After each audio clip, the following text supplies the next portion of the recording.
I think it's is it fine now? Yeah, Hello? I think it should be good. Yeah, it should be good. Yeah. Let's go on the topic.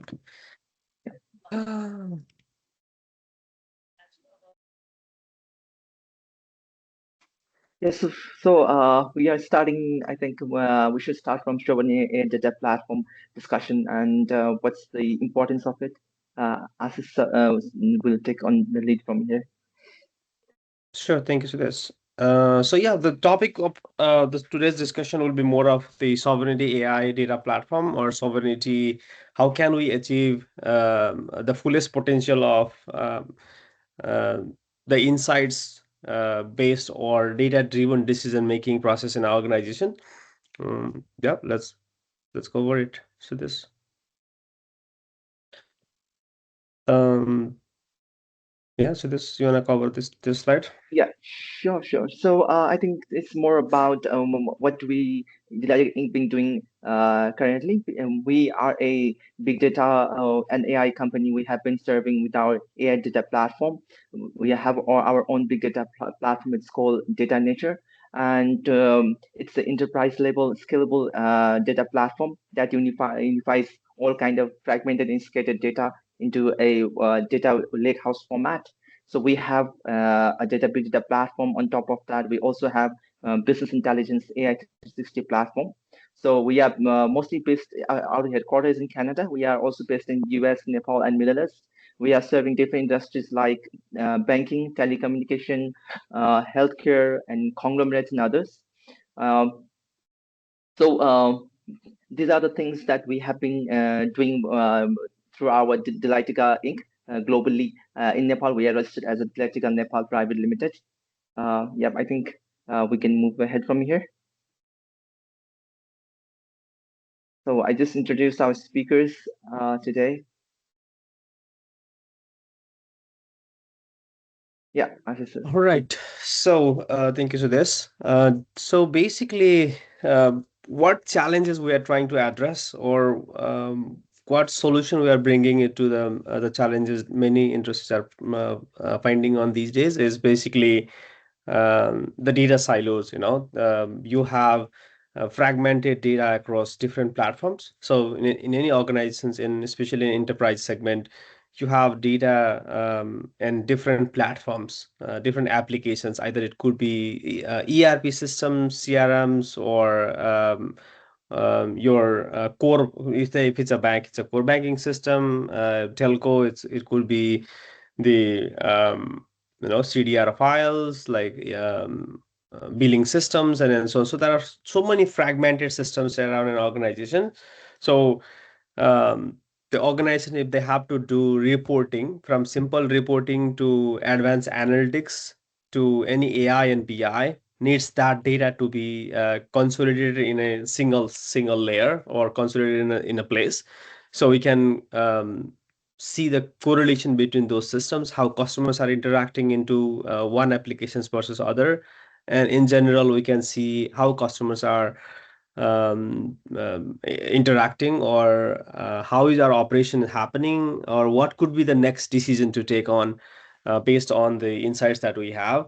The challenge right now is we have to go to disparate different systems and create reports or create AI and machine learning to individual system, or extract the data from those individual systems.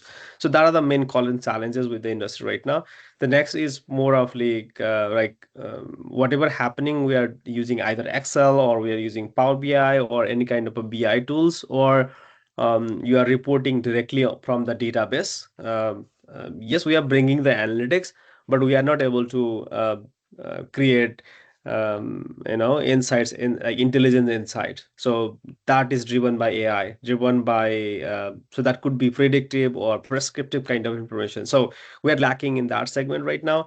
And whatever data that we have, we many organizations are moving to the vendor locked in or vendor locked in systems. So basically they could be using Oracle, or kind of Microsoft, and so on. So if you are like building the data warehouse or big data platform on vendor locked in system, and those platform can only talk in their proprietary format, then it will be challenging because we want our data to be open, and the format of the data, the global enterprises, including larger organizations, are focusing on data openness. Like, so the format of the data, what is sitting in the platform, should be open enough so that any other application tomorrow can read it. So the other challenge right now is the data residency. Many organizations, especially the enterprise segment customers, we are having challenges on data residency, because our data should stay in a country. So many cases, like especially in enterprise segment, it could be banks or telcos or government. The government says, or the regulatory body says, your data should not leave the country. That brings us challenge. Right now, we have no public cloud accessible in many countries at the moment, or an in-house data. I mean, in-house data store, or I can say the region of the public cloud in the country. For example, Amazon Web Services. There is a region in US, in major Europe countries, but not readily available in many countries as such. So the challenges to those kind of country is we cannot have our data hosted within the country. So yes, there are many private cloud providers. Many We also have on-prem environment. The challenge is we don't have the proper data platforms or applications that can manage, monitor, govern, and that makes us easily accessible AI and analytics solutions. So it's very hard to manage that. So also many enterprises are building a pilot for AI, trying out with the AI, and they're failing up because we have no data foundation.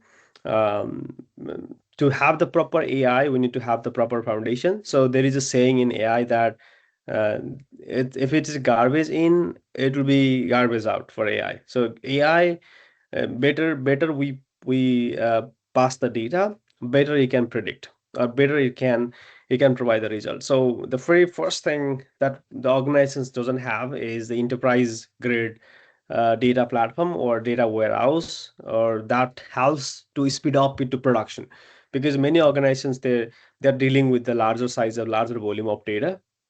And if you don't have the proper infrastructure set, or proper platforms is set, or proper initiative is there, the AI are just going to the pilots. So it's very hard to make it to production. So this is not the challenge of the on-prem world, but so it was also in the cloud. But the cloud, it is easily accessible these days, but on the private cloud and on-prem environment, it's going to be a real challenge. And yes, it is good to go in sovereignty and have our own private cloud or on-prem, but many organizations are afraid of is, even the companies here in Canada and US, they are trying to, like, slowly trying to balance the infrastructure between private cloud and public cloud or on-prem, so that they minimize the hustle on on-prem, and minimize the cost happening in the public cloud. So kind of a balance in between. Uh, Next, please. So it's time to think differently, see differently, and do differently. Think We have to think our organizations, or perceive our organization as a data-driven institution.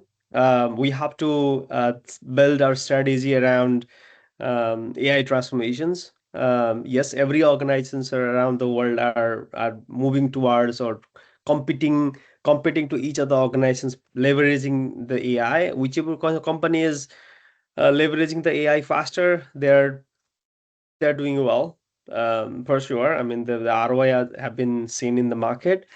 Yet there are few things, the ROI yet to be seen. But in general, industries are finding the great ROI in terms of the AI investment. But definitely investment is higher. But um, over the time, the more mature data that we have, more mature processes that we have, the more mature people we have, then the real ROI can be seen.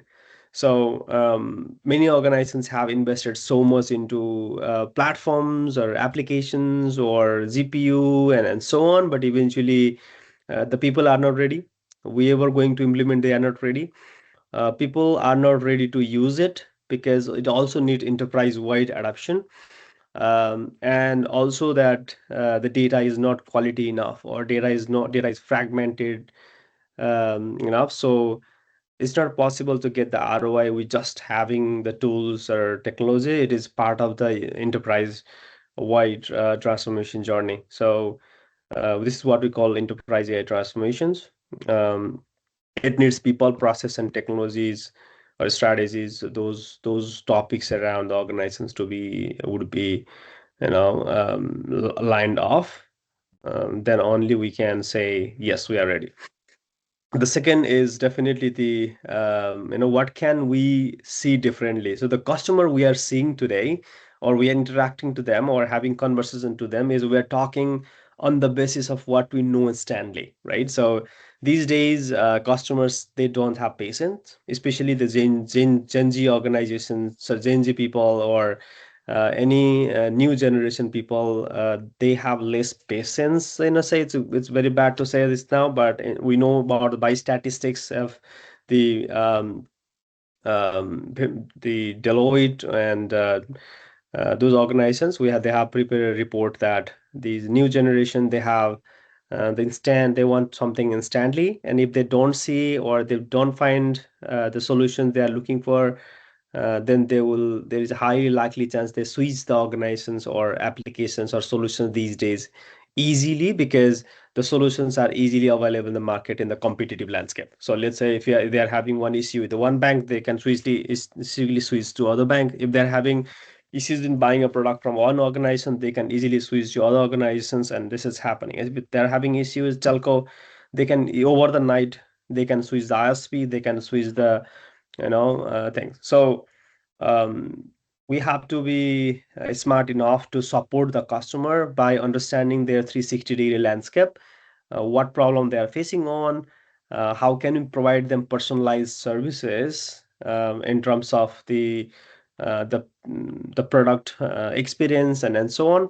And also that this thing can be done within the organizations as well. We can see employee 360.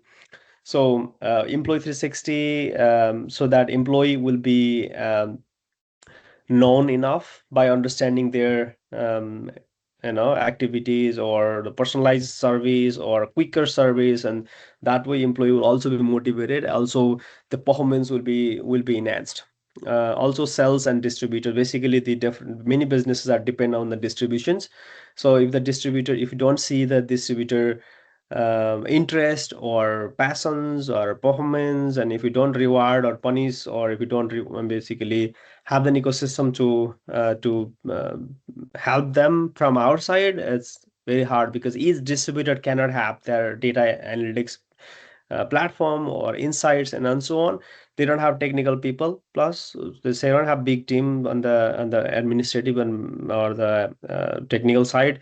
So it's the business that whoever are the distributors, we should be able to help them to drive the insights and market intelligence, so they will be able to sell it to the right customers in right time.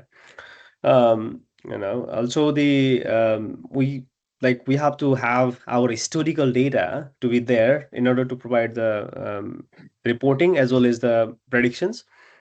And data is wide across, like I said, it's in the multiple format, it's in the multiple systems, and we should have enough tools or technology that can read those disparate systems and read the data from disparate system. Either it's internal or it could be third party data.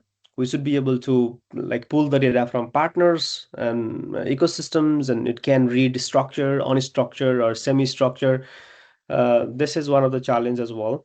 Not all the tools, not all the technologies that they read the structured, semi-structured data. What I mean semi-structured or unstructured data here is, if you are reading the database data, it's easy and it's easy to access. However, if you have the data in PDF format, if the data is in social media comments, or if the data is in the chat box of the chatbot of the platform that we have, or they are having conversation in the over the phone. So these are the all unstructured, where we have to extract the information out of the text or information. It's more of unstructured, what I mean. And now we have to do differently. We can automate our decision and workflows, and we can make our proactive engagement rather reactive. Oh, this happens to the customers. Okay, they are trying to leave the customer. Let's give them competitive offer so they can come back. So that's the reactive approach. Rather, oh, we have the customers. They are more interested into this. Let's say for a telco, if a customer is traveling frequently, then we can offer the roaming service by ourselves. Oh, like considering that we can offer the customer that, oh, you have been traveling frequently, you seems to have incurred high cost when you are calling somewhere. Are you interested to set up the roaming service? Instead, what they would be feeling, oh, this provider is charging so much, this provider is charging high, they could drop, so before, even like basically they're here in the situation, instead of reacting when they leave, now it's better to act beforehand when they are with us. Yep. Next slide, please. So transformations, why AI transformation matter now? Like basically, like I said, the business impact is very important. Um, these are the proven thing. Um, we will be accelerating the decision making cycles by 3 times, because imagine the situation when executives or business leaders, they have to take decision on, let's say, which, let's say, if we have a product we want to sell to some location, if we have a product we want to sell it to certain group of age group or certain segments, or which product to prioritize, and so on. So you want to take these kind of decisions. um, like in past, if we don't have the proper reporting system or proper data warehousing system or centralized reporting system, right now business need to ask IT, hey, can you give me this report, hey, can you give me that report, and the business request goes to IT, and IT took over days. And I know it's a IT challenges as well, like they have to connect to multiple databases, collect the data, process on the fly, and they have to get the ready report. And they could be afraid as well if the data goes wrong. They have to validate the data is right enough, and another back and forth happen. Again, business may say, and hey, the data is wrong. Can you fix it? And then so there will be back and forth going on between the business and IT. And also IT has its own bottleneck. They already have a lot of activities in hand to finish, and this kind of request, ad hoc request, are additional request for them. And this is making a challenge in business. And second is definitely, so in that case, the operation wise, it's an headache right now if we don't have the data and AI decision making process in hand.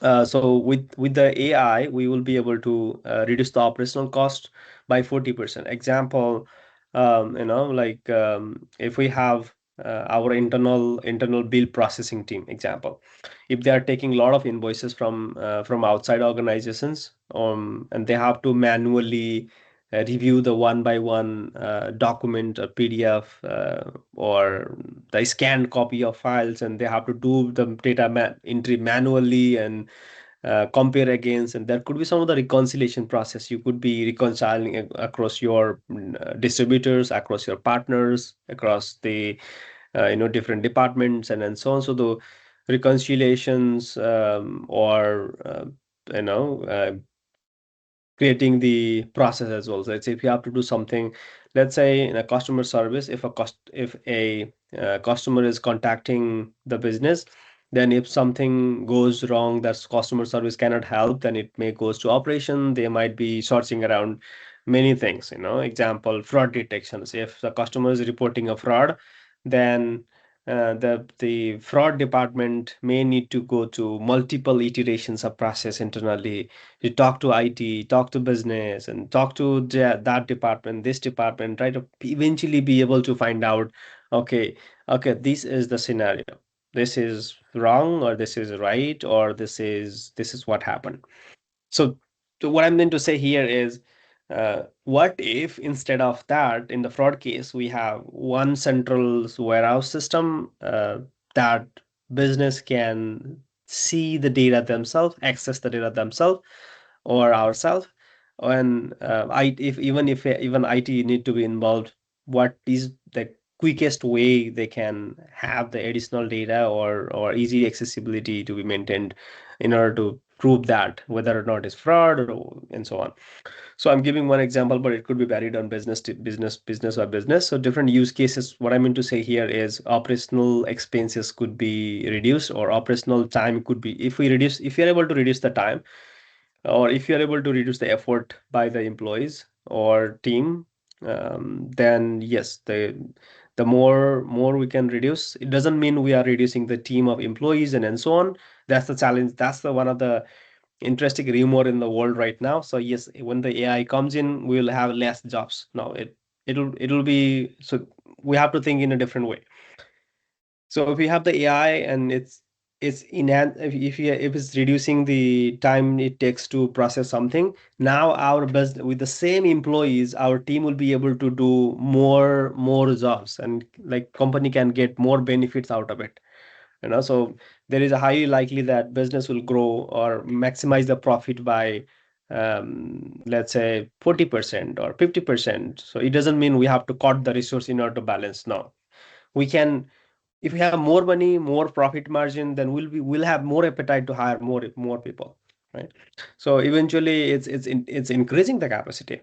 That's the interesting fact around what ways we are seeing into the business.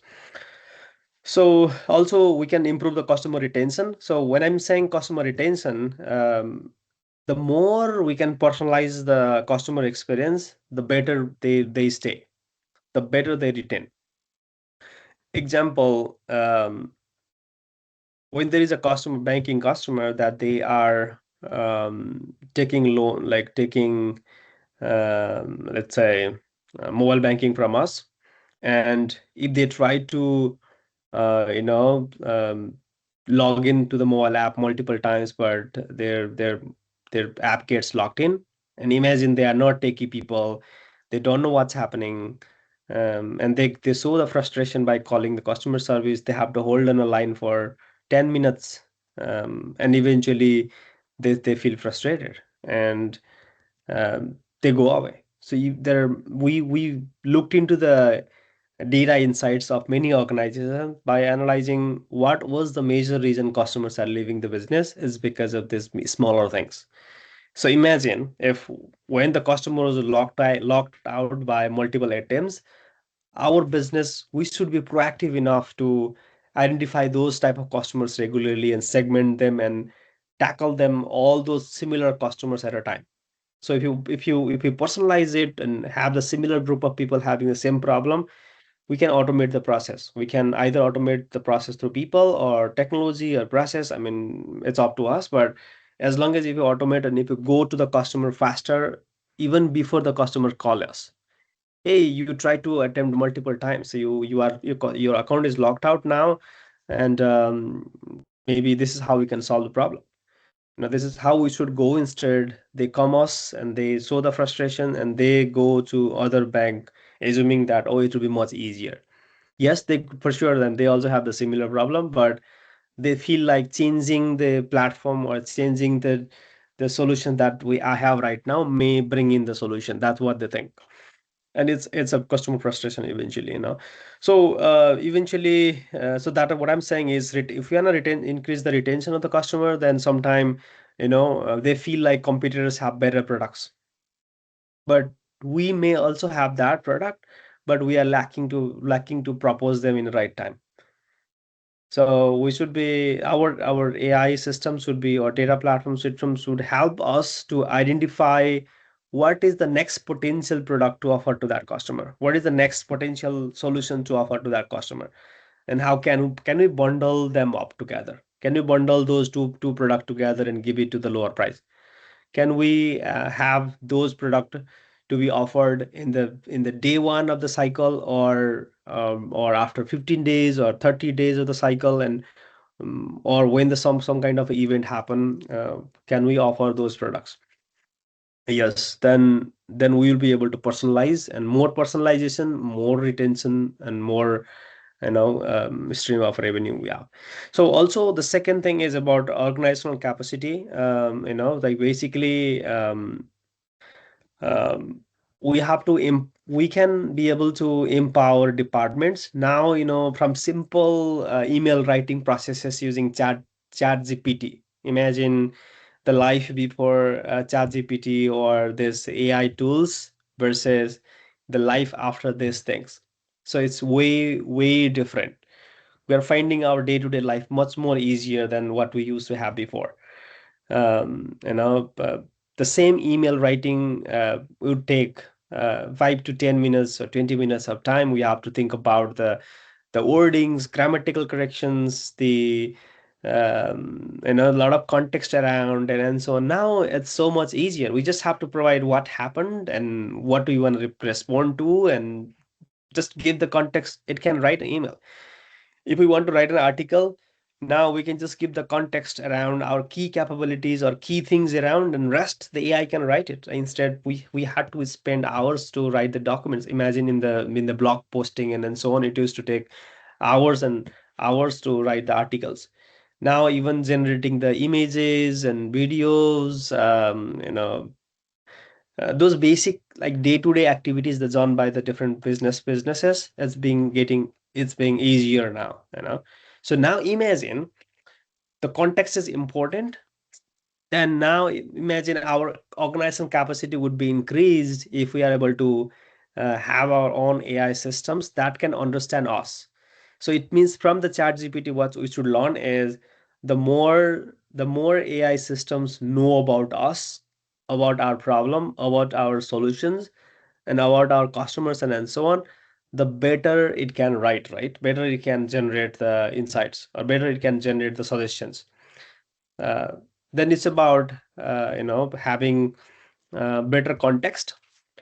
Yeah, so basically in general what I'm trying to say here is our organizational capacity will be increased if we are it's like giving them one assistant. Imagine we being a software company, we are increasing our productivity by more than 30% in a day-to-day code writing capability or writing the softwares, because um, we are able to generate the same level of code, same framework, same thing. We used to take months before. Now it can be done in some of the cases, it can be done in a couple of hours. Some of those cases can be done in a couple of days by fixing it and so on. But like from months to days or to hours, it's crazy, like from simple, from code generation to article writing to presentations to things like that. I mean, it's crazy. So imagine what if we can leverage the same potential to our business department, so they can leverage that AI capability, not to take full replacement on, or not to take full decision on. The system can help them to smoothen the process. Imagine um, for a uh, business, let's say bank, they are processing the loan. Then for the loan processing department, if they have to process the loan, they have to collect the documents provided by the different customers. They have to um, process the document they are provided, extract the informations from the state banking statements, and the job documents, if it's legit or not, and so on. So they have to collect a lot of informations around, and also see what's the current capability or financial strength of the customers by looking to the historical transition of the data. Then it's about like connecting multiple dots together and finding a final decision and or scoring. At least if AI can help us in scoring somehow, and flag suspicious customers, or flag suspicious events, or at least help us to identify not to go in the wrong, then we would not have much more NPLs that is happening with the banks right now, example. But it could be in, let's the same scenario in telcos um, and any business that we are dealing with, or the sales, or the dealerships and so on, or the groups that we are dealing with. um, so we have to, like, we will be able to make it a smart decision. Uh, the other thing is about the data siloed I talked about. Different departments are capable enough to know what's happening in the organization in their respective ways, in their departmental way. But we are not able to think in an organizational way. So when the organizational way comes in, is only without data. The possibility is bringing the heads of different departments into a meeting and asking them what happened, what is happening here, like how can you process next, and so on. So it's, before that we will not be able to know what's happening around, right? But what if there could be a way that we can see what's happening around across multiple departments, and how can we enhance it? It's by data. So so the enterprise-wise data warehouse is really important. So the data flows through automatically without meetings as well. We don't have to do the meeting to do the data consolidation, right? So also data-driven culture is important. So many decisions in the past we used to take by the verbal conversations. We used to have conversations with the customers, and we know them well, or sometime we know those customers, and so on. So now it's not possible to have conversation with each and every customers. The data generation is growing too much. It's like we have a lot of data and we cannot process all the data using Excel files, or we don't have time to consolidate the data from different systems and create one report, and calculations is awesome. It's not, I mean, one size is a challenge, second format is a challenge, third is the speed. The performance is a challenge, and quality or the governance also. Now the next challenge for organizations is about data governance. So I'll talk more about that. But so those, in terms of those challenges around, we are afraid to become more data driven company, because if we give more access to the more employees, yeah, we may lose the data. We may have some roles which were not supposed to see the data, they are seeing the data. How can we control this, that? I mean, this kind of things come up. But yes, there are answers to that using the platforms. The concept called data governance, we'll talk about it. So the concept is we have to increase the data driven culture, being sensitive to the data governance, and being sensitive to the outcomes as well. So now overall, we have to take the strategic advantage to stay ahead in the market disruptions. So market is definitely to be disrupted. Whichever company adapt the AI faster, or respond to the customer faster, or minimize the operational expenses, and will be able to drop the price to the customer, or basically response to the customer faster, or give the personalized offers to the customer faster. So eventually, if the business is leveraging AI to do few things, imagine the market competitiveness will be much more higher compared today. Because today we all business maybe in the same landscape, but imagine in the similar landscape businesses, they will compete much more higher when we have the AIs, or data warehouse systems and enterprise-wide data-driven decisions happening. Yeah, that's the thing. Next. So now, one of the interesting topic that we talked about, sovereignty. So what is sovereignty? Sovereignty is a concept rumoring around the world right now. Um, it's after somehow the fact that when the Trump was trying to put tariffs on around many countries, we are not going to import the solution from this, or we are not going to sell to that. We will add more tariffs to this country, more tariffs to the country. So kind of this global organizations started thinking about the sovereignty, having our own identity or having our own control over what we own. So data is the asset. Data is an asset to the organization. Or data is an asset in general to the country. So if we are not able to maintain our data residency within the country, especially in the government or the banks or telcos, or the more business who are involved into the customer data and so on, then it's challenging in the long run. So many countries started thinking about having sovereignty in terms of data and AI. Okay, sovereignty is about, the concept itself is, can I have my data under my control, under country's control, geographic control, or under within the our team, or let's say countries people are working on that. Let's say if we have a private cloud, it's completely owned by or public cloud completely owned by the international body. We have no control over the cloud. We have no control about who the people is working there. We have no control about what solutions we are leveraging it. So that means we are paying for someone else's. We are having our data to somewhere else, in somewhere in the control, right? So we have no control over the data. We have no control over the business, or no control over the money we are spending. So that's why sovereignty matters. um, and also the policy are there for a reason. Those countries policies are there to make sure our data stays within geographic locations, especially for some regulatory organizations. The data stays in the country. That is the reason, and not to be misused on the data. We never know whichever public cloud offering they're accessing the data. They have the access the data. So as long as the contract is signed and so on, but it's when it mattered, especially there is a big debate between China and US. They tried not to have a shared hostage environment between two countries as much as possible, because they compete each other. But definitely many other countries are not in that competitive landscape. However, we have to have eventually control on the data landscape to protect ourselves.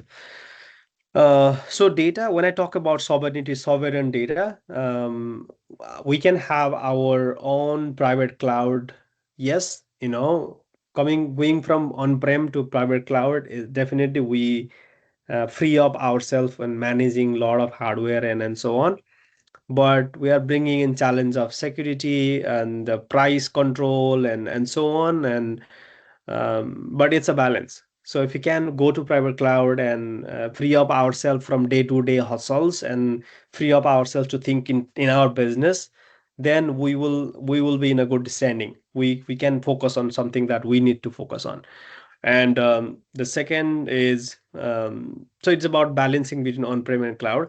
So sometime if we have the infrastructure already invested, then it's definitely better to leverage the on-prem infrastructure, or have the co-locations available, have like free up ourselves from the service providers, like cloud providers from the market. It's good, but um, like having a good conversation with the private cloud company, having the visibility of what's happening internally, how the access is happening, how is the network, and so on. So if we have more visibility around that, or the infrastructure we own is controlled, then yeah, should not be a problem within the region. Or even if you are deploying your solutions to somewhere outside the country, we if we know where the data is going, how is it going, and so on, as long as the policy or the regulatory body follows, or doesn't catch, or I mean they don't chase on in your specific organizations. Let's say if it's a bank, for sure they chase. If it's a telco, government, for sure they chase, because they have to protect the data running around the countries. The second is about sovereign AI. So AI, when you talk about AI, the challenge right now is the GPU hardware. If it was just a data warehouse and reporting and so on, it's I mean it's somehow easy because we have the infrastructure available in the country, in the premise or somewhere. But the sovereign, when you talk about the AI, especially the large language models, they need massive amount of GPUs, and those GPUs are really expensive. Right now, the only dominant in the market is the NVIDIA GPU in the market in terms of performance and so on. So buying the GPU takes long time. Second, it's more costly.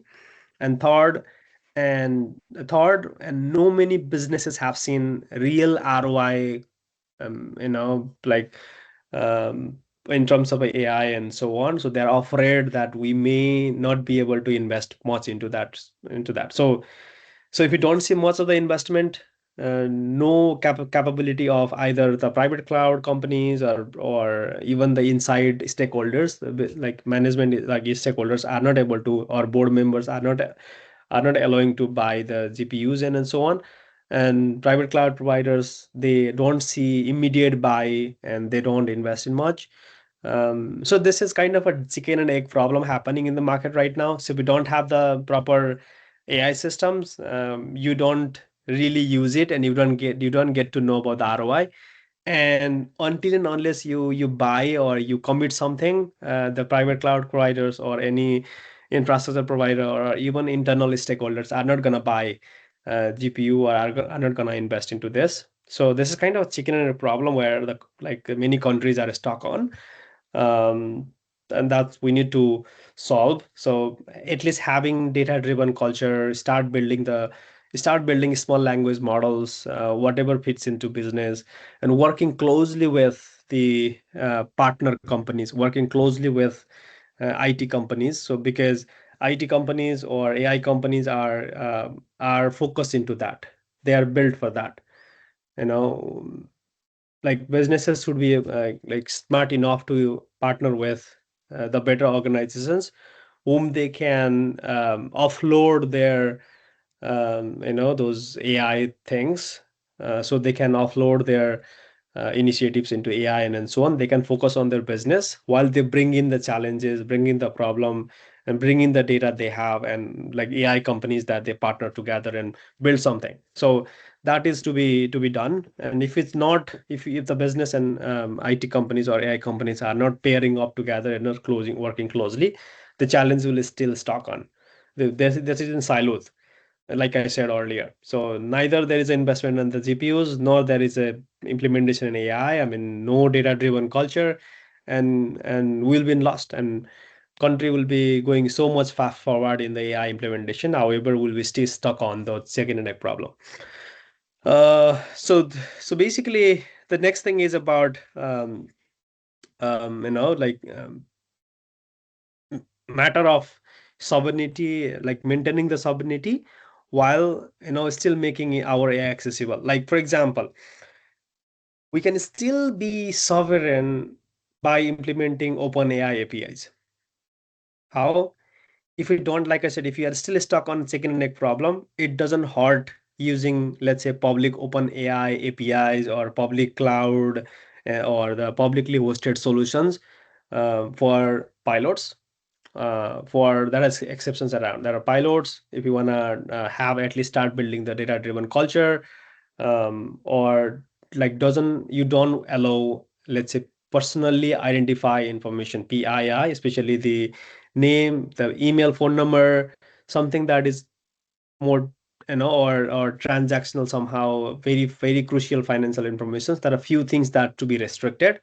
If you are just leveraging public cloud to um, you know uh, generate insights out of the metadata. If you are talking technical terms here, let's say for example, if you have a non-technical, so if you want to generate the data based on the natural language, then conversion from natural language to the SQL queries, or natural language to the text, or natural language to the command, or something kind of those kind of situation, we can still leverage the public cloud.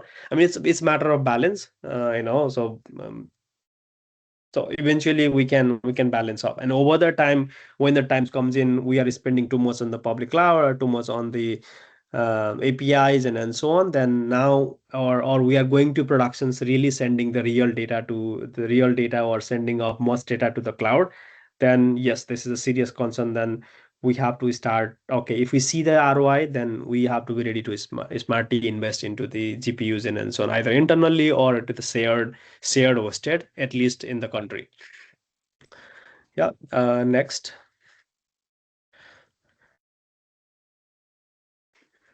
Um, like I said earlier, I think I covered most of the topics here, but eventually the sovereignty gives us the regulatory compliance easier, and it helps us to optimize the cost that we incur right now. Definitely, like I said, and many multi public cloud provider services may become costly in long run, but in a short term, instead of having $60,000 to invest into one GPU, what if you can buy $600, $400, $200 per month in some AI use cases.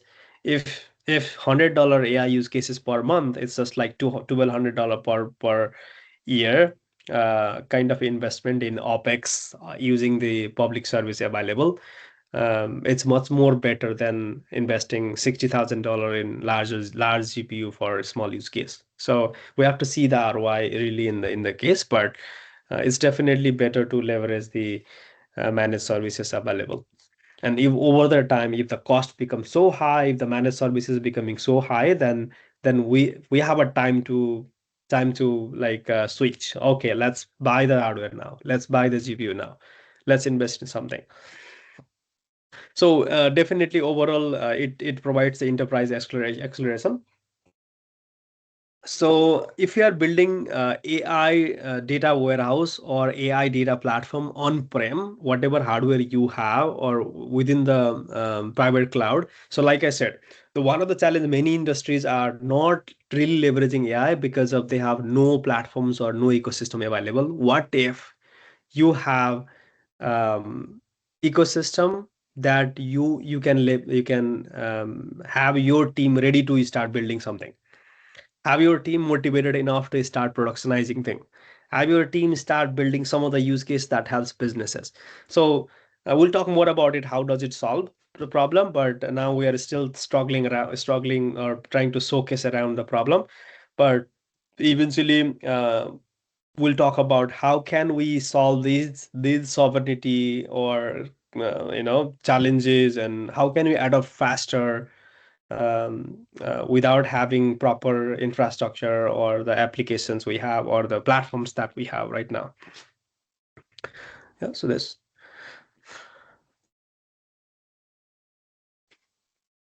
So there are a few industry use cases, but definitely it may or may not cover your industry at the moment. But in general, what we are trying to show here is in different like few use cases that we have seen, especially in let's say in the banking and financial cases, the fraud detection is one of the key use cases that we see.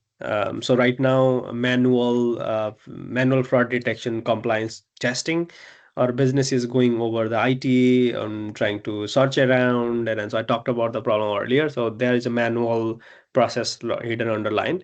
Yes, there are multiple applications companies have bought, but still there are manual processes in order to verify something, or those man fraud are reactive rather proactive. If someone claims the fraud, if some customers are claiming the fraud or fraud already happened, then we are doing right now in the next day. So this is reactive approach rather being proactive. If we start seeing anomalies around the network, or if we are seeing anomalies around our data and so on, or applications, then we should be able to catch quickly and block the transaction, or act quickly and in the real time. It should be in the real time.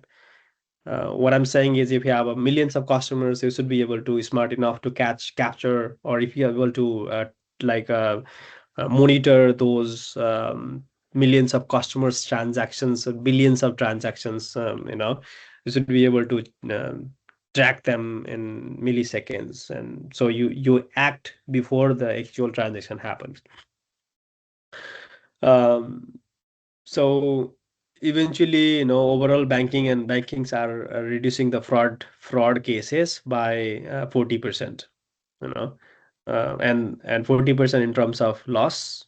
And for the customers, because it's a customer loss is your loss, and eventually even because they may file a claim and so on, and eventually they will go run into penalties.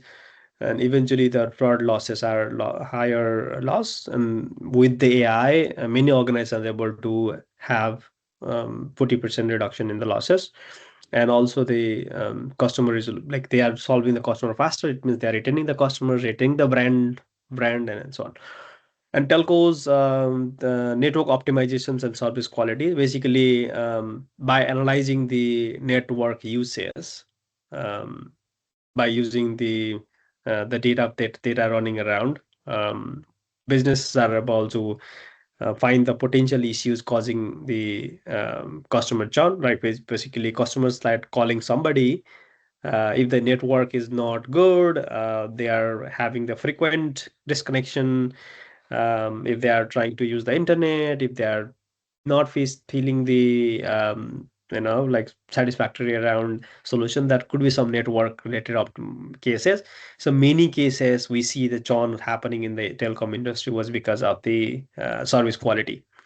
So how the service quality on network can be optimized by using AI is by looking into the data and the patterns of how they uses.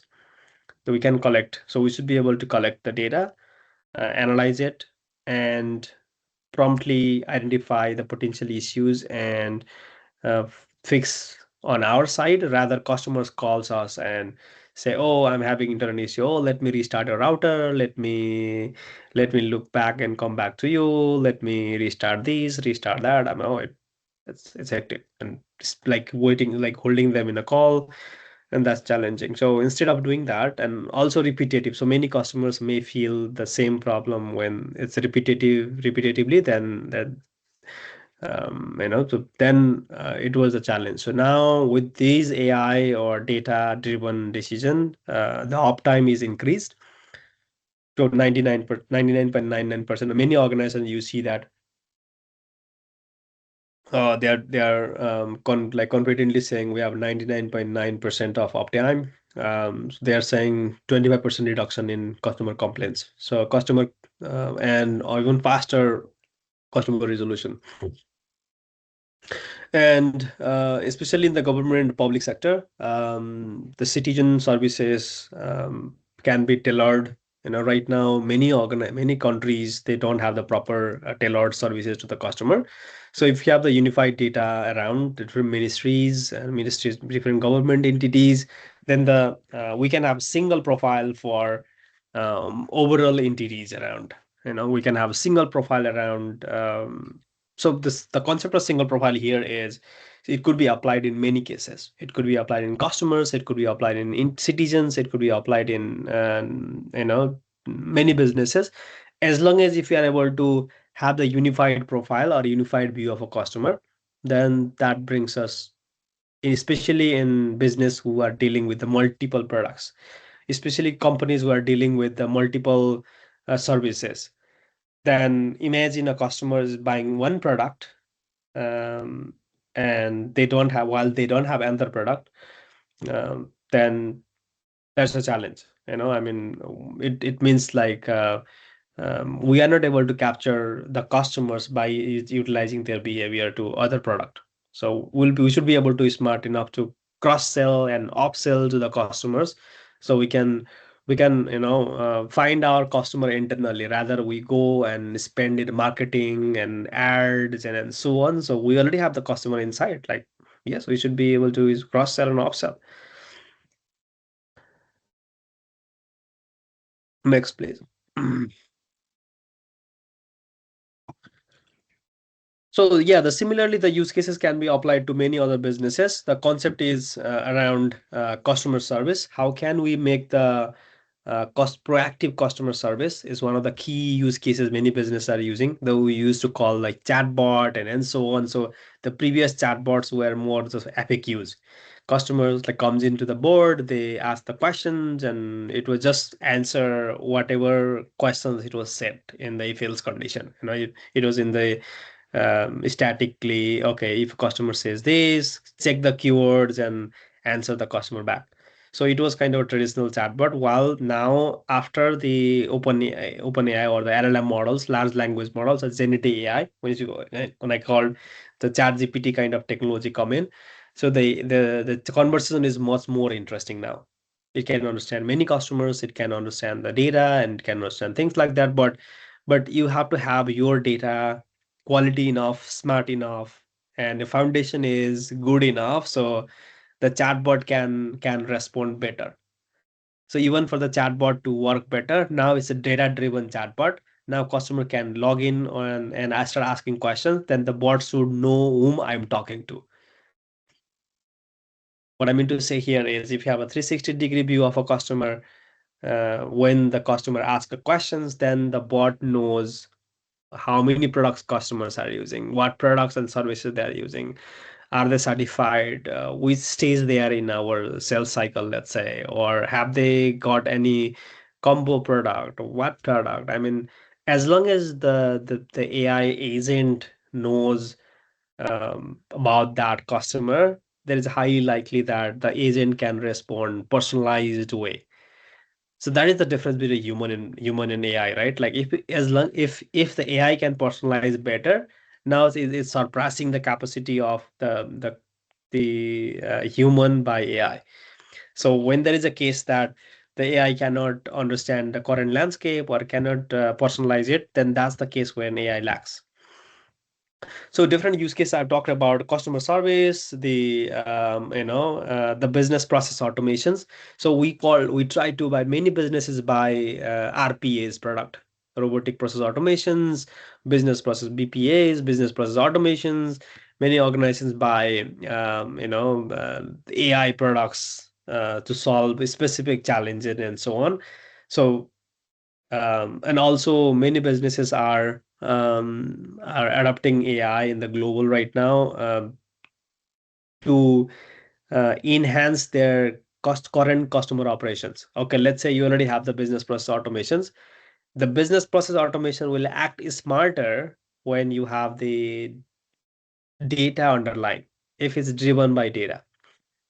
What I mean to say here is, let's say if you are doing the reconciliation of the customer data, then if you have reconciliation is based on the data that is coming around across different systems, and if it's automated, for example, if you have invoices coming in from outside, if the AI can extract the data and pass it to the RPA system, then yes, the RPA or robotic process automation is smarter, right? If you have an AI that is saying this is the next best potential customer, this is the next best product to offer to the customer, and this is the right time to offer to the customer, then imagine chatbot. If chatbot get that data, and it's the chatbot responsibility to respond to the customer. Oh, okay, you know what? This could be your potential next product. This could be the potential next product that you could get a value of. So so in general, what I mean to say here is the data foundation is really important in enterprise, especially and having central view of the business, and it should be quality enough. The first question is, do I have the data quality enough to do AI? So we talked to many customers and we had chance to talk to many industry leaders, and they were saying, "Oh, we don't have the data quality enough, or we don't have the data accuracy, or our data is still spread around multiple systems. So I think we are not ready for AI." There is many customers were saying that because they are afraid to implement AI because they have no quality data, or they have no structured data, or they have no proper data infrastructure set. Um, and this to be fixed first with the data culture. Even before AI, the data driven decision or reportings to be automated, or warehouse to be there, central warehouse to be there. That's the first thing. And second is definitely unified view of business. The when we have a central data warehouse, then let's say if it's a group of organizations, then group of organizations have data running around multiple departments or multiple business units. If it's enterprise, the data is running around different departments, like I said earlier. If you're able to have a single view across the departments, across the business unit, across the functions, then it supports the holistic level decision making process. And like I said, one department can impact another department. One departmental decision or insights can impact another departmental decisions, right? So unified view of business is important, and also about the foundation. In terms of the foundation, like scalability and performance is important, and AI ML readiness to be there. So scalability is important because you are not dealing with the one simple Excel file or simple small data sets today. You are dealing with AI. So AI needs historical data as much as it can find the historical data, or when it makes sense, then it can create the better result. So we have to think in a smart way that the data grows over time and we'll have more historical data into the system. So we should be building the platform that is scalable enough, it's performant enough. In imagine right now in many organizations are creating charts and reports by running the reports for many hours, and it's not because sometimes the IT team try to create the report out of multiple systems.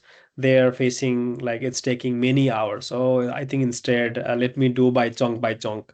So what they do, they create the smaller fraction of the data, sample data, and they join, they create report, they again create another sample, and kind of it's hostile to them, and as well as it challenge in quality and also time is we're wasting the time, and we think about increasing more employees to do the job, but eventually it's not just about the IT team, it's also about the business and decision. So let's say if you have to take decision on something promptly, then then we are compromising the decision making process by the lagging on the behind.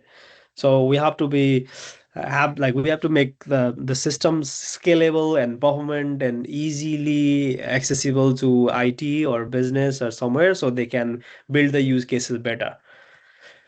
And so definitely the a foundation data foundation helps us to build AI ML readiness. So if we have the cleaned, structured, and the seamless data access, then AI team, data science, or we call it machine learning engineer, AI engineer, data scientist, they will be building some use cases on the top, or even internal staffs that you have right now will be skilled up, and they start using AI and machine learning, um, if we have the proper right or the proper data foundation.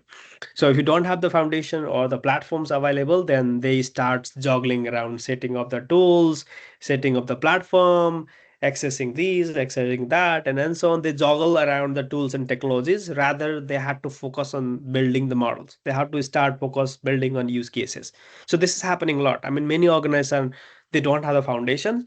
So that's why employees, they are trying to, yes, they are trying to do it, but they have no platforms to work on. They have no culture to work on. Yeah. So that's why data foundation is important, especially to tackle these challenges. Have the central view of the data, central view of the customers, central view around the systems, and have the data quality and governance in place. And scalable, the platform is scalable enough so that the more use cases or more data that you start bringing in, the more the platform can scale. That's why foundation is important. Next, please.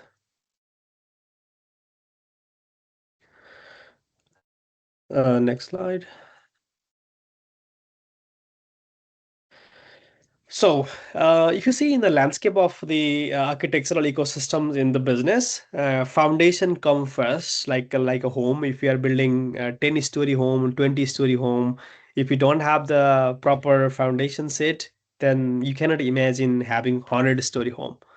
So if you have the foundation built for 2-story home, then it still stays a 2-story home. If you have to build, um, like if you are targeting to build apartments, then maybe 2-story home should not be enough for the 10-story apartments or 100-story apartments. So foundation, like you have to build a foundation thinking in mind that the AI will be ready tomorrow.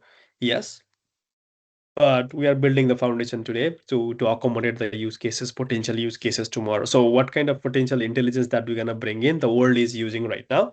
The intelligence will come after the data foundation. So intelligence will be on the top of that foundation. Then once you have the intelligence ready, the intelligence could be that like simple reports or automated dashboards or automated data sets. And on the top, you are adding AI intelligence so it can add up multiple insights. For a customer, imagine if you have the intelligence around, okay, how many transaction customer did last week, how many transactions, or who are the highest transacting customers, or who are the highest paying customers, who are the high spending customers. So if you're able to find the insights using the analytics, imagine who are potentially buying or more, or who are potentially spending more customers. Okay, right now we have the high spending customers. Who are the potential customer to buy something else? So can you recommend some product to them, or what is the next best product for them? So if you have to start adding those kind of intelligence around the data or to that customer, then the AI intelligence is important. So because AI is policing up, AI is enhancing up, but AI should not block your initiative in the day one. That's why I'm saying data, intelligence, insights, maybe reports or dashboards so business can access easily.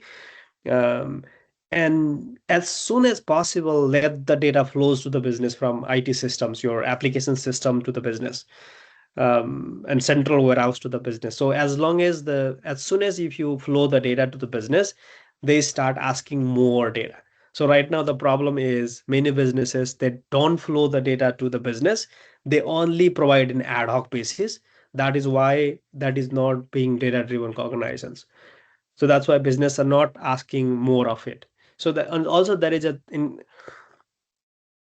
challenge in business right now. It's another chicken egg problem is business doesn't ask what they need. IT doesn't know what business needs, because I so also the business departments doesn't know each other how to ask together, or how to how we are correlated enough in the business different units or business departments. So that's why I'm saying foundation to the intelligence to applications. Imagine, um, we are saying we want to have customers using our mobile apps better. Many businesses invested into AI apps, say applications or web applications, and so on. But we see, oh, we checked in the website statistics and they are not using much. We try to see the apps and they are not using much. They don't try to log in quite often.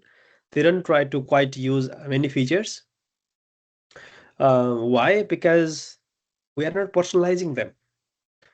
What if in the app they are using right now, they're getting personal offers in the right time, and to this they can afford. Imagine if you are randomly sending some notifications about the very high premium product to the very low spending customer, then imagine what happens. The customers may not tend to buy the product because it is out of their budget.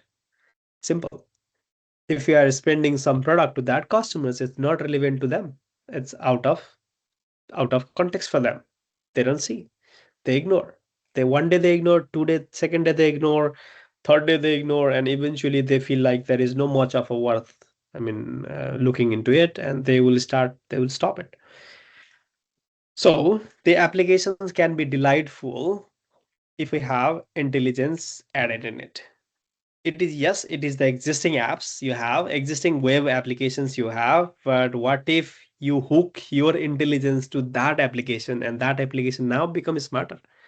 Imagine for a bank, if there is a mobile banking app, imagine if a customers have mobile banking app, and I know they are using a lot for many other cases.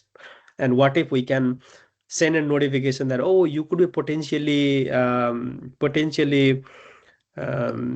benefited by the credit card. If those are the credit card customer, oh, you could be potentially benefited by the loans, or you could be potentially um, you know mm, add this product and that product if you are spending. So basically based on the personalized, I mean, it should not be generic enough. So customer get frustrated. It should be personalized enough. Then the app becomes smarter now. Now customer feel, oh, this is what I was needed. This is I was looking for a credit card. I got it now. Oh, that's great. But the customer doesn't even know this is the right time to ask for a credit card, or customer doesn't know this is the right time to ask for the loans. So what if by analyzing their transactions and behaviors and so on, we know, okay, this is the right product for the customer, and we go and we send the notification to them. We call center, go and call them. And imagine for the same other business line item, let's say for a telco, like I said earlier, if the roaming service could be potential options for them. It could be, like added in, let's say, for example, for the ISP or the telco, if the customer is utilizing so much of internet, and they're working, let's say the customer is working from home, and customer doesn't even know this is the right time. They just say, oh, I bought this internet, it's not enough for me, it's slow, and so on. But imagine, what if from ISP perspective, we analyze their uses of the data versus bandwidth they have, and it's not getting enough. Then we can go, instead the customer comes back to in, we'll go from our side, we'll ask them, hey, I think it's time to upgrade your internet bandwidth because it's not sufficient for you. So what I'm saying here is, I mean, this is relevant to many businesses, any business at all. But the concept here is you have to flow the data from your data foundation. Data foundation, what I'm saying here is it's connected to many of your siloed data applications, CRMs, the core banking system, billing systems. It could be any third-party market intelligence data, or any API around, or it could be any reports that you are running around. So the foundation should is a central warehouse system.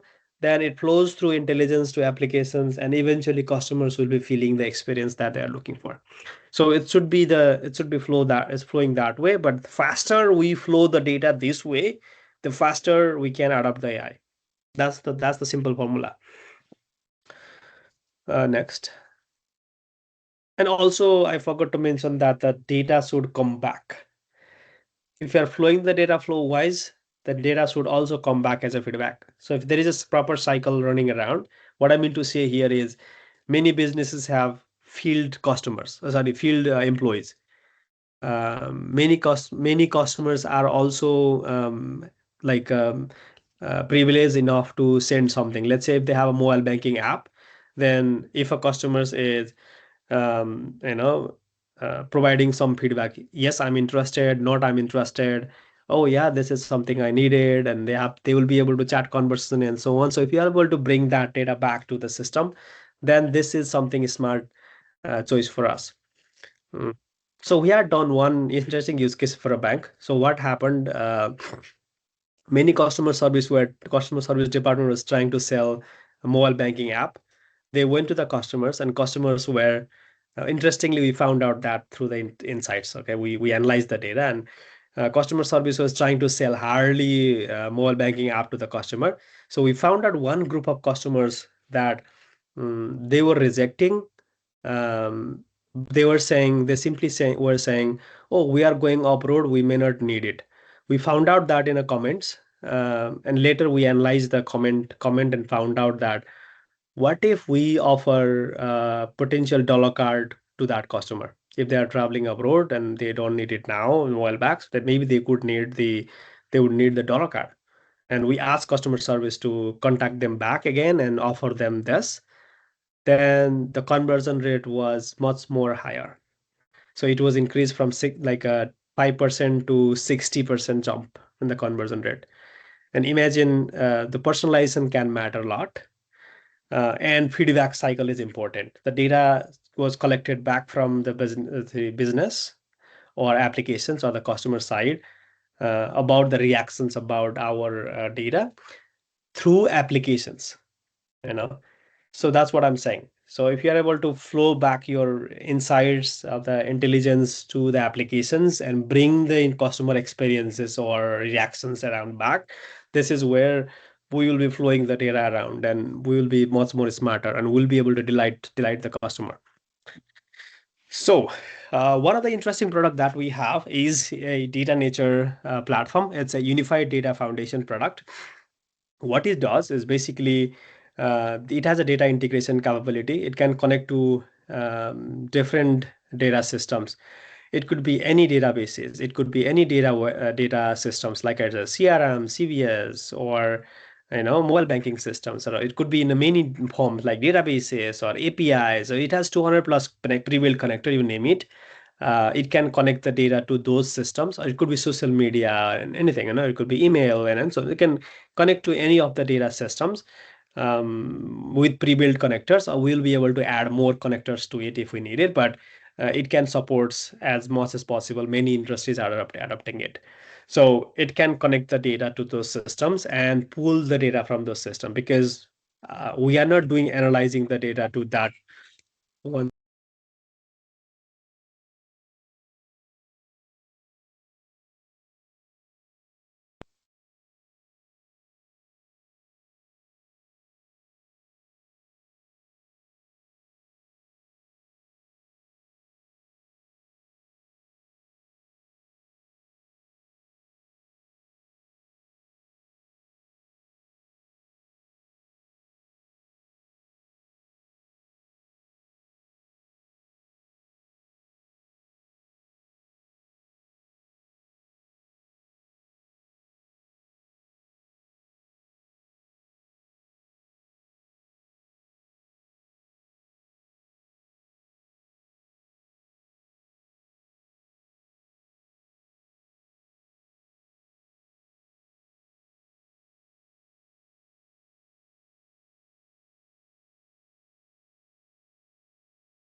Hello, Sudeep.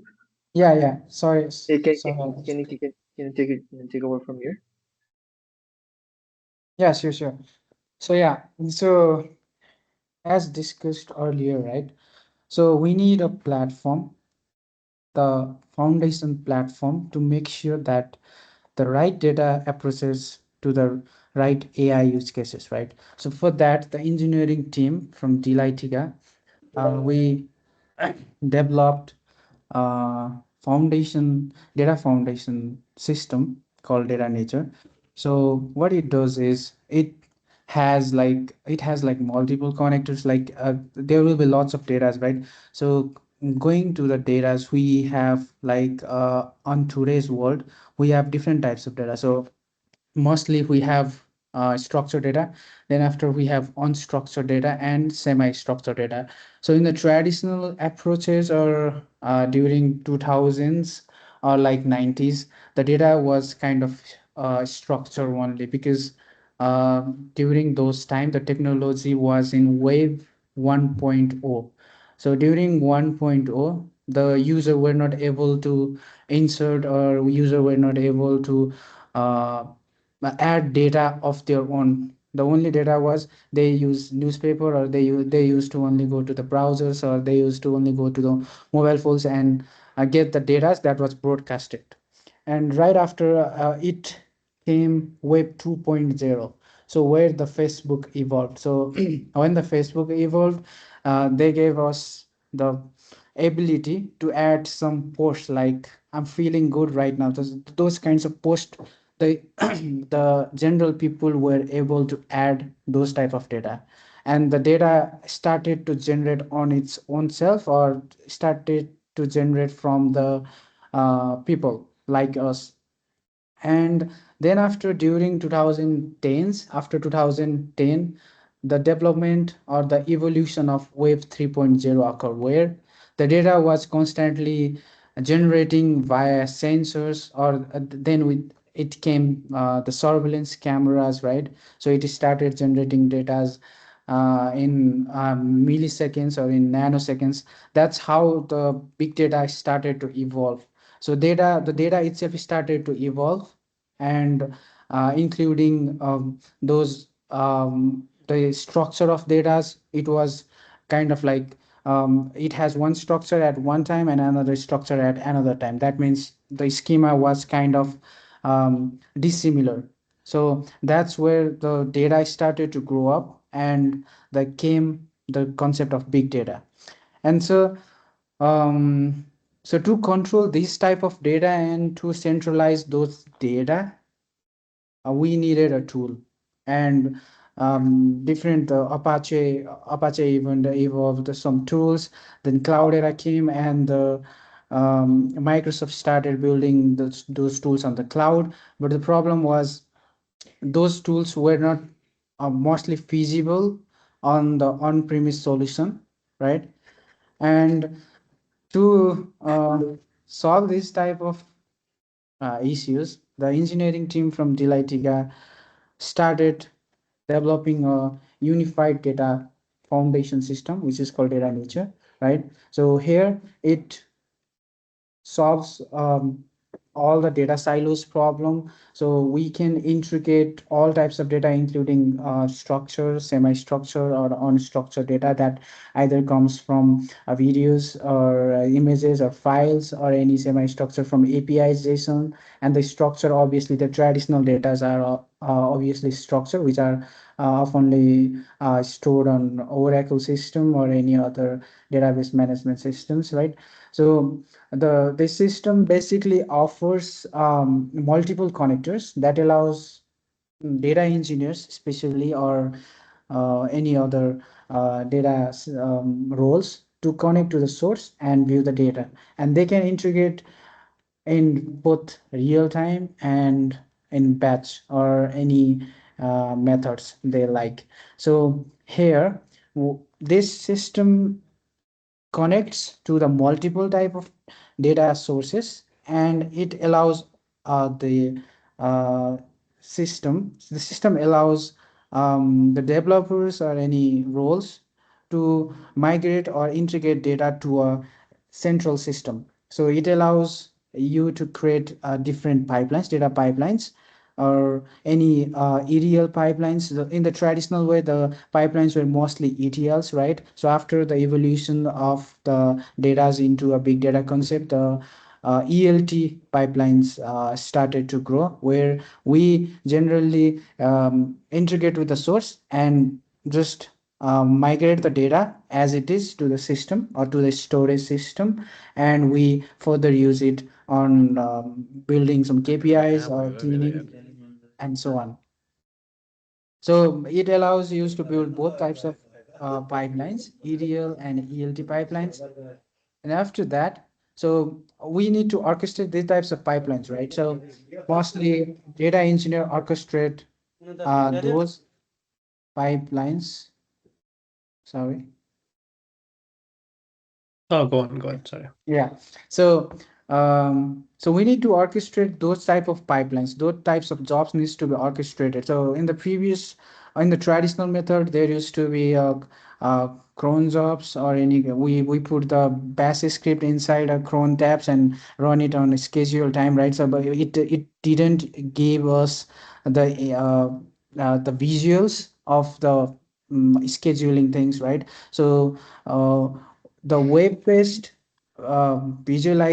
visualization things of the orchestration, it can be provided, and this tools is also available within this system, where we simply write codes based on Python, and we add the alerts, recovery section, and so on. And covering with other section, we even have unified data governance, right? So we simply add a unified catalog, right? So what it does, it allows you to govern your data centrally, right? So it allows the developers or any organization to control the data with the concept of master data management and reference metadata management, right? So metadata management is the core solution where the data lineage can be controlled, and the data outcomes can be known to any users or any organizational users. So that's where the data lineage is required to understand where the data stands, how data is being inserted to a system, how data is flowing into a system. So those types of tracking and auditing is required. So we build the data governance tool inside it also.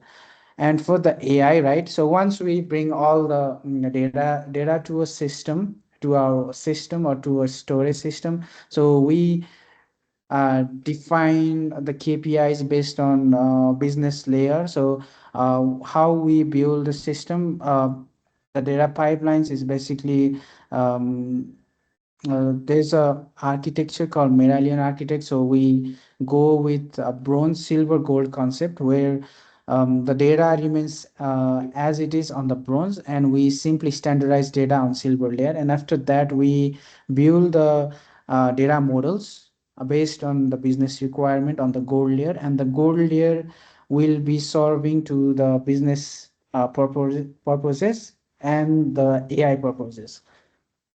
So for when we feed this data, we required the vector databases to implement the AI things over here. So we let's say we build a chatbot system. So to build a chatbot system, we need a RAG concept. So for building a RAG concept, we need vector databases. So that the data the data or the business layer data that is used by the chatbots, they are mostly stored in vector form or numeric form. So to store those type of embeddings or numerics, we provide the databases that allows you to build AI tools on top of this system. And obviously for the data storage, we require a unified data repository, so which is called data lake, right? So where the both unstructured and semi-structured or structured data, all datas are gathered inside the lake house as a file format, and the business simply queries on top of the files.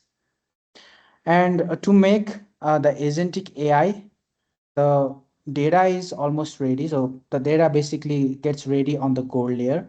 So once the gold layer is ready, the data is ready to feed into the agentic AI. So we do ML ops over here, like the- making the data ready for the agents, which requires the cleansing and the augmentations and so on. So basically, this platform that we build is one platform which can be used by data engineers, data analysts, or any ML engineers or data science roles. So this is just a unified data foundation layer where every data can be centralized, and after that we can impose or do the AI experiments or use cases and so on. Next.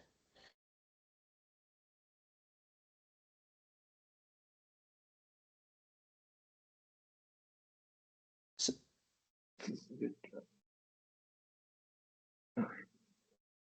so yeah, so basically the product architecture on the high level seems like this. So it is multi-cloud, so it can be hosted on premise also, or any cloud, or any virtual clouds or any private clouds. So it can be hosted over there, and the underlying architecture is it runs on a containerization system, which is like Kubernetes. So it has its own features like managing the availability, scalabilities, and so on. So the basic architecture, so it has an integration hub where it allows more to integrate multiple sources to the system, and after that it has data streaming engine. So it is mostly used for like streaming data to third party application, or getting the data from streaming sources like sensors data, or any real time data that is happening right now, or any transactional data that is happening right now on the source side, and uh, we just connect to that source, and we get it in near real time using data streaming engine.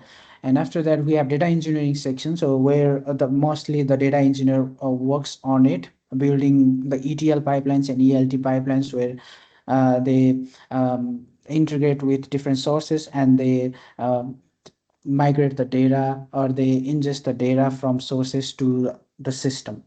And next to we have data warehouse and lakehouse services, where the actual data is stored as a file, and where the data modeling thing, and where the business KPIs, where the business data models are being stored.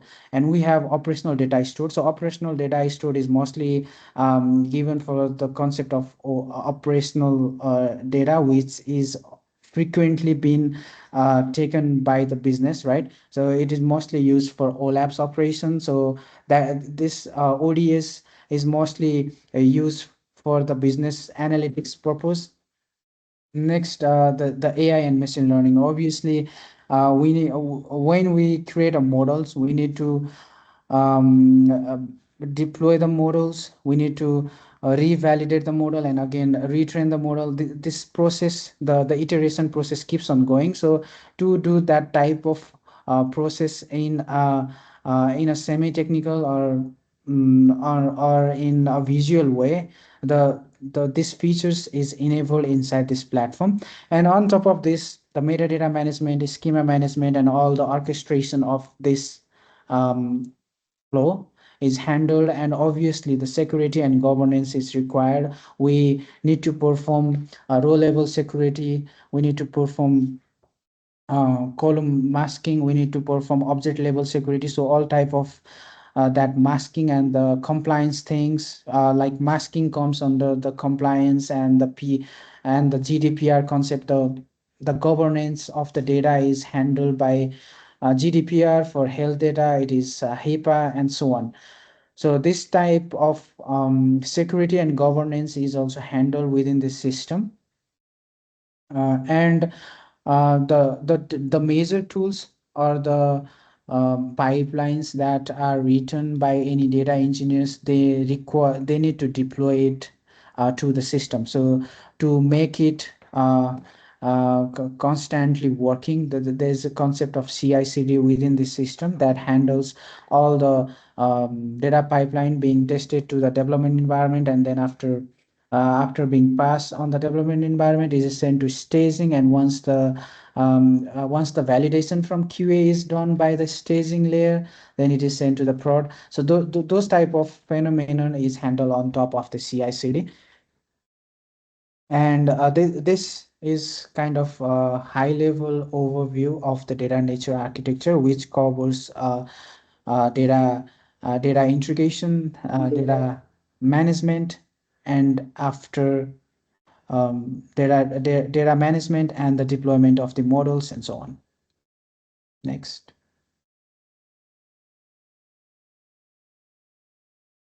Okay. So, so this figure simply explains the basic architecture, how the modern data pipelines are being created or are being handled. So we simply, on the source side, we simply have three type of data mostly. So which is structure. The structured data, it's a traditional data. So it is basically stored on any relational database management system or any structured database management like Oracle, MySQL, or any ERP systems. And then we have semi-structure, which is mostly JSON, XML, and CSV. And after we have unstructured, which is file-based, like most they are stored on the SFTP server, and so some are stored on NFS or anywhere, and other are images, videos, and the audio files. And so this type of data sources, so we need to integrate to a central repository, right? So what the data engineering pipeline for the modern pipeline works is, this data are being migrated, or they are being pulled out from the source system to a target system or destination system as it is, which is called a bronze. So it is known as raw or unfiltered data. So it acts as a replica, exact replica of the source data system.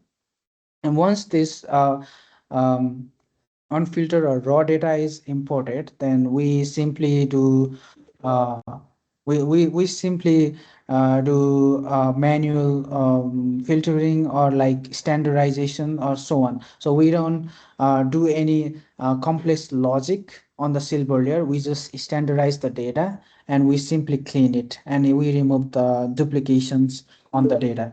And once the duplication and all the standardization are done, those data are being used in the gold layer. So in the gold layer, what type of data exists is the data that are needed in the visualization, the data that are needed by the operation team or any other departments or any executive levels. So those type of data are being stored in the gold layer, and this gold layer data are then sent to the external services or any third party services where the dashboards are being created, or where the reports are being created, where this data are being used for the data science and ML purpose.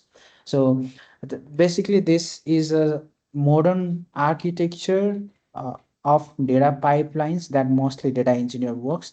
And this modern architecture is mostly supported and recommended on this platform that we implemented called Data Nature. So we mostly work on this architecture for data integration and data pipelines. Next one.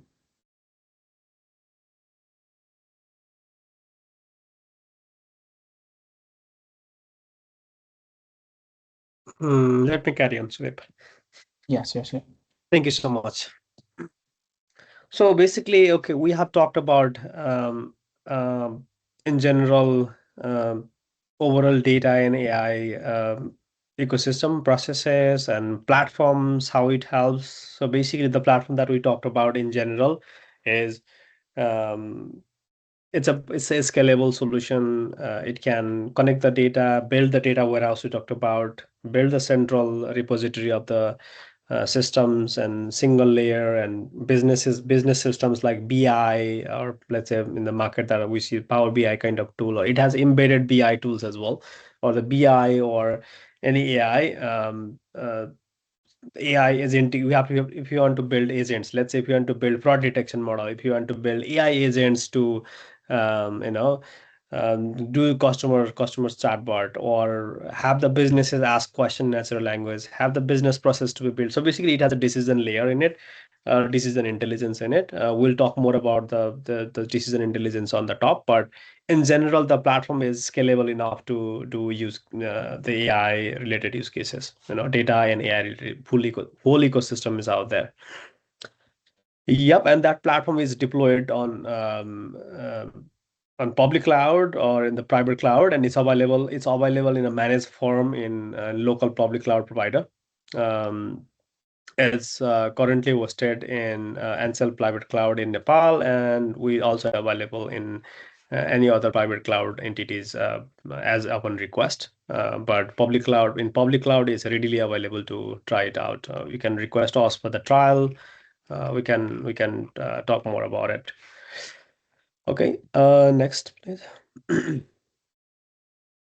So there is another tool called decision intelligence. When we have the data structured and centralized, the next thing is about building decisions on the top. So decision is always about having the intelligence insights.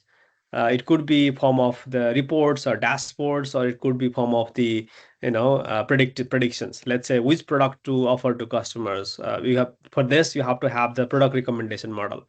So if you want to have real-time fraud detections, you should be able to have real-time anomalies models, so that it can trigger in real time. The data platform bring the data in real time and have these model triggered in real time, so it can detect fraud detection in real time. Second thing is what if simulations. Sometime you want to test out what happens to my business revenue if I change this parameter, if I change that parameter, and so on. So what if simulations can also be done. And we have the intelligence automation. You have the prescriptive guidance, like you have the intelligence automation in terms of let's say you want businesses to access the data themselves. They can ask in natural language, give me a list of customer who doesn't have this product, give me a list of our customer where we can offer this product, and then so on. You can ask in natural language and it can generate the data insights and like it's automatically send it back to the business email address rather asking IT or having the bottleneck in between different departments and then so on. So basically, there is automations can be built around, and decisions can be built around. Yeah, that's the thing. And ultimately, it can also build the prescriptive guidance of what could be done instead. You know, so overall, it can build the digital twins. So this next.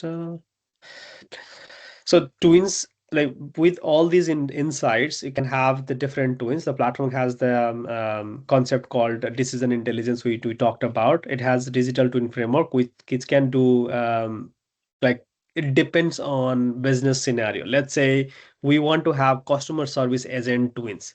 So as soon as customer calls the digital department, or sorry, the customer service department, the customer service agent twin can act for him as an assistant. So what it does, as soon as somebody calls in, it will pick up the customer informations out of the 360 informations. It collect that data, whatever customer is facing problem in, before the customer even explain, and we can quickly ask customer why you are calling for, and if they say the context is matched, then we already have the potential solutions available there. Okay, this is how we can route the customer. For example, if the customer is blocked in the mobile app, if the customer is having or claiming something in the warranty, or claiming this that, I mean, there is already potential solutions. Okay, you can try this, you can try that, and so on. So that way it guides the customer service agent while on the call. So rather imagine the same person, if he have to be in a call, if he or she has to be in a call and try to get the information in the backend, it takes time. So that's one example. There could be many digital twins. So claim it, like let's say if it's the loan department for a bank, so the loan processor can have the credit scoring model, so it can assist, okay, this customer is potential risk, maybe it needs to be flagged or need to be reviewed better. If the customer has a clean environment, cleans it in, like the customer is good, he has a good credit history, he or she has a good standing balance, and then so on, okay, this customer doesn't need much time to be processed. I mean, it can quickly process. And even there could be some automated process. Is customer is sufficiently enough in terms of scoring, and sufficiently enough funding, and so on, then customer can be automatically be routed to the approval process. So there could be twins that we can build for many business units. And ultimately, the reverse ETL when I talked about is, let's say you want to have your application is smarter, you want to have your the business applications. Let's say you have given business application, front desk staff, or customer service, or the or customer, or any business services department that you talked about, name it. If you can hook the data or insights coming out of that data and AI platform to that application, then it becomes smart. It's called reverse ETL. We send the data off to those systems from the warehouse. So ETL is bringing the data from source systems to the system, and reverse ETL something taking the data off to the other applications. And ultimately, it also have an agent builder. So agents are built like Sudeep mentioned. Ultimately, it needs the foundation. It needs the vector database. It needs the LLM APIs. It needs the data context around. It needs the data warehouse to be built, and then only proper agent can be built. So that's why the foundation platform was important to have these kind of use cases on the top. So natural language interfaces, like when we have the BI platforms or AI platforms. So imagine you have tens and hundreds of dashboards and reports to view. Imagine what if it can summarize it for you. What if you can ask in natural language and ask what is inside the report. Imagine if you can ask in natural language, and natural language, what I mean to say is simply you can ask in simply saying, oh, can you give me a list of customer who are potentially fraud, or can you give me a list of customer who are potentially churn customers, or who are not engaging well, or who are the top performer or top engager in our product. Kind of you can ask in natural language, and it can translate into queries, natural language SQL queries or technical warehouse queries, and then wait it back and give you back the result. So imagine the like I said, the generative AI or open AI kind of technology is bringing much more. And cross-sell and upsell intelligence. When you talked about the cross-sell, upsell, when you have the central data, then there is an opportunity to see if something we can offer. on the top. If a customer is having some events, then we can offer something else. So yeah, that's a cross sell and upsell. It's if a customer needs to upgrade, like I said, in case of ISP, if the customer is having one product right now, if we can offer a higher package product for their need, then that's upsell. When we are talking about the cross sell, if we have one business function, let's say for a group of let's say a group of business, if they have a product called banking, they can sell insurance product. Or if they have the product called, if they have bought a freeze or washing machine, and they could be potential buyer for other other home products, so or car or bikes and so on. Or if they buy a bike, then they could be potentially cross sell the car if they're eligible, kind of, you know uh, so yeah, that's what it can be built, but it's only possible with the foundation. It's only possible with the capabilities around the system. Yeah, the next. So, customer profile, like when you're talking about 360 or central warehouse and so on, like building unified customer profile across multiple products and services is about unifying the customer data that we talked multiple times. But consolidating, we have to consolidate the data from different business unit. That's when Sudeep was talking about different formats of data, different stacks of data.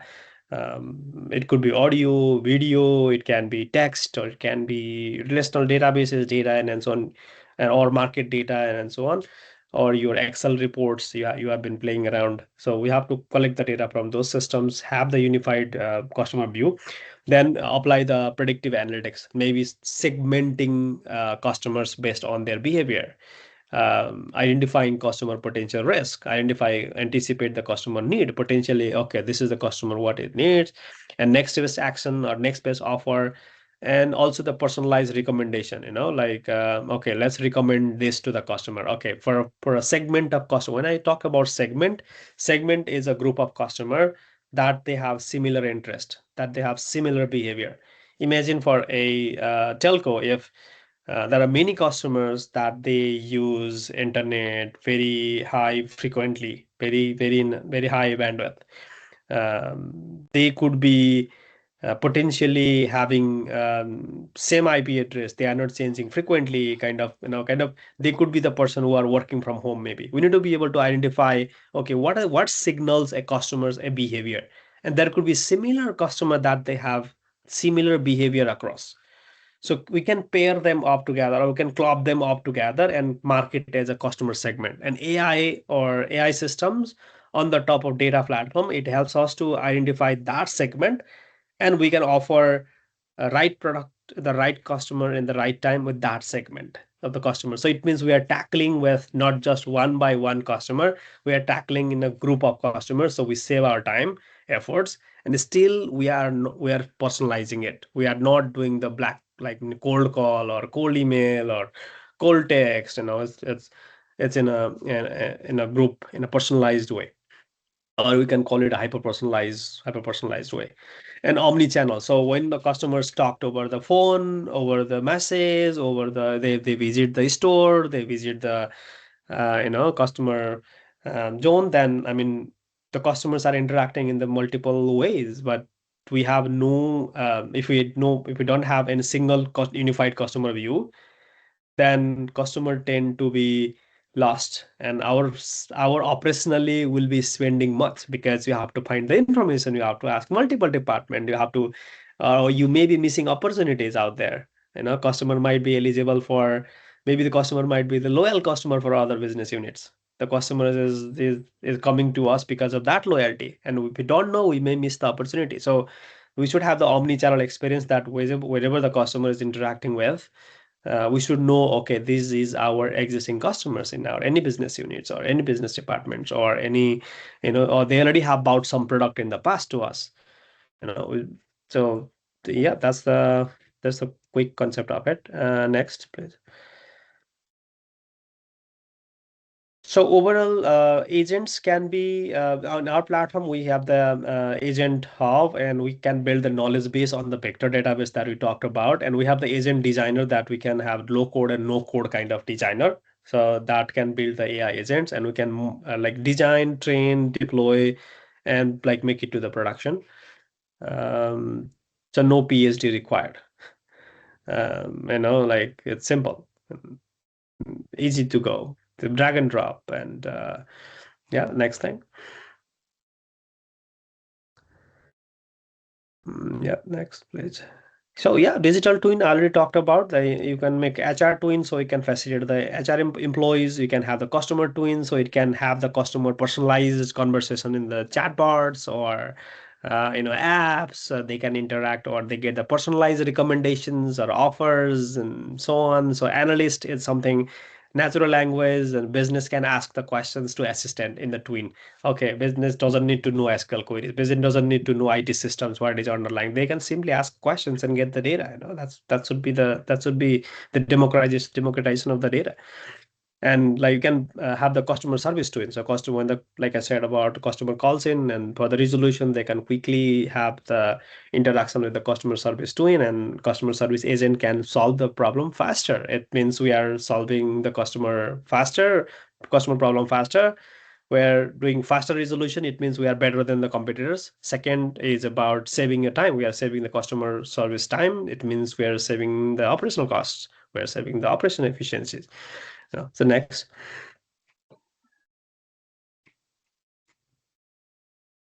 Yeah, you can build in according to the industry. So we can always have the custom data as per the business and domain knowledge we can feed in. Then we can have our custom twins to be built based on your data, your structure, your requirement, and depending upon business unit. Next. Yep, I think in general it should be good. Next. One of the question that I think one of the topic that we wanted to address is about sovereignty without the public cloud. Yes, we don't have the public cloud, but we still don't lack in building the data warehouse. It can be deployed on-prem if you have a simple hardware like normal virtual machines, normal hardware, whatever is available to deploy the applications. It is suffice, or it is sufficient enough to do that. Instead, some of the large language models or agentic AI kind of use cases, yes, it needs the APIs, but we have some ways to still be in sovereign and leverage the APIs. But it doesn't have stricter requirement to start in data-driven culture. You can start easily with without having the without need of the larger GPUs you require for AI. There is a misconception that you really need large GPUs. You really need the different hardware. You really need to know. You need to have a team and so on. So that's the exception. That's the excuse. So it's easily available with your infrastructure you have or private cloud infrastructure we have in the market, or with the easily available services available in the product being still in the sovereignty. Yeah, next. Yeah, that should be it. So overall, like we talked about the foundation and AI 360 layer and so on, but in general, different our platform is being used by different entities around different telcos in the region, Middle East, Africa, Middle East, and Asia and North America. And we're also partnering with the private cloud across the regions, where we partner with them, and we offer the solution as a package solution for you. So we don't need to worry about underlying infrastructure, hardware, maintenance, management, and all. Like, it's all hosted. It's just managed service on the go. Just access it and start building the use cases. And geographic region can be built as we can be somewhere if you want. Sometime if you want to maintain the data confidentiality, then yes, it may needs to be on-prem or on private cloud, or if some cases you may not need it and it can be still in the public cloud. It could be hosted in France, it could be hosted in Mumbai, it could be hosted in Singapore. So we have a different region available. Singapore, Mumbai, Nepal, Canada, or France. So we have different geographic locations available on our platform. So it could be readily available. So in general, we help in customer AI transformation journey from building foundation to have the gap analysis and building foundation and making the platform readiness and building one or two use cases, then scaling up and operationalization, and eventually making it in production. Will be working hand in hand together.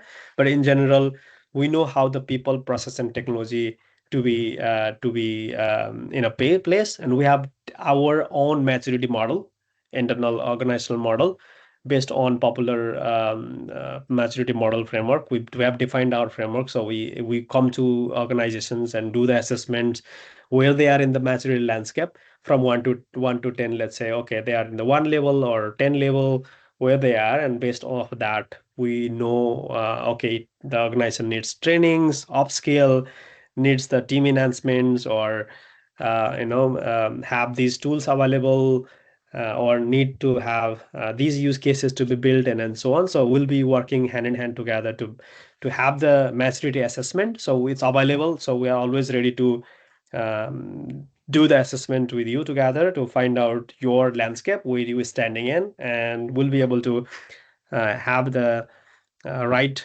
solutions as a partner to be delivered there. Next. I think let's go to Q&A. I think overall, yeah, I think that's the right. I'm in the right time. Perfect. So I think we are passing off a little bit more time than expected. Maybe hopefully you are getting or enjoying the session. Anybody have any questions? Feel free to drop in the chat, or feel free to open your mic and speak up. Floor is yours.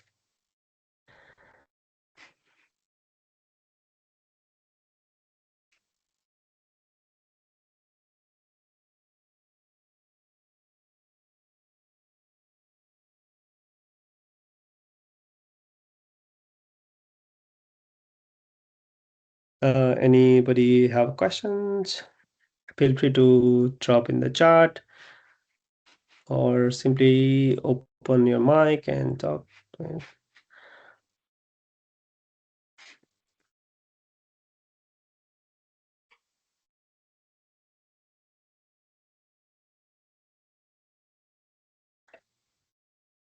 If no question, then I think we are clear, and hope everything went well. Um, I think so. If you have any questions, feel free to reach out to us from being your close partner who can help you to strengthen your AI maturity. And like, we're always happy to collaborate in any form. Sudesh, you wanna wrap up the session? Yeah, I think we do not have any particular questions from anyone at the moment. But if it is any question, any queries, anytime can anyone can reach out to us at any time via email, call, whatever media possible for you. We are always available there to answer your questions, to be your partner, to be there to suggest you the roadmap, right? To collaborate with you in this journey. So I think that's all for today. Thank you so much for providing your time. We were very grateful to have you all over this session, and I think this session was insightful and productive. And if there's anything that you would like to come ask, anything you would like to add up in later on, then please do let us know, and then we will be getting back to you. Thank you so much, everyone. Sure. Thank you, everyone. Have a great day and have a great evening. And good night. Bye bye. Thank you, everyone. Yeah, thank you Have so a much. pleasant weekend. Have a very good evening. Thank you. Bye bye.